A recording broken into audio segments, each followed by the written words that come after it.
अभी वो प्रतिक्रिया भी नहीं कर पाया था कि अगले ही पल एक भयानक दृश्य घटित हो गया।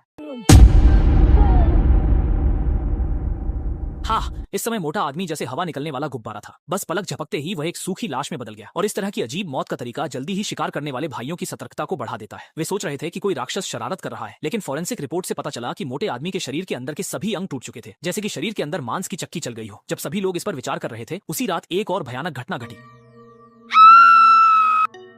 अर्धचेतना में महिला ने कुछ अजीब महसूस किया। उसने देखा कि उसके पेट में कुछ हिल रहा है। इसके तुरंत बाद एक भयानक दृश्य हुआ। महिला का शरीर तेजी से पतला हो रहा था। वजन मापने वाली मशीन पर संख्या अविश्वसनीय रूप से तेजी से घट रही थी। बस एक पल में महिला एक कंकाल जैसी सूखी लाश बन गई। जब कियांग वहां जांच के लिए पहुंचा तो उसने पाया कि महिला की लाश पर भी वही चूसने वाले निशान थे। लगता है कि मृतकों का इस घटना से संबंध है।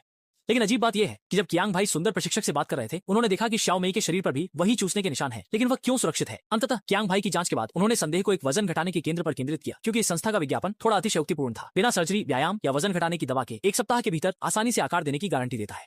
चांगे और उनके साथी को लगा कि अंदर जरूर कुछ गड़बड़ है, इसलिए उन्होंने तुरंत ग्राहक बनकर वहां जाकर जांच की और वास्तव में उन्होंने ग्राहक के शरीर पर भी निशान पाए। लगता है उनकी शंका सही थी।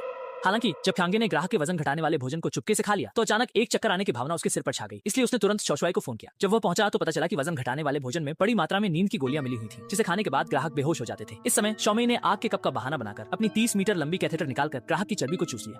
और इससे भी अधिक संयोग की बात यह है कि पहले जिम की लड़की भी यहाँ है। छोटी में अपनी पहचान उजागर होते देख घबराकर जमा की हुई चर्बी बाहर निकालने लगी, लेकिन कप में इतनी स्वादिष्ट चर्बी वाली चाय देखकर वह उसे फेंकने का मन नहीं बना पाई। इसलिए उसने एक योजना बनाई और उसे एक ही घूंट में पी लिया।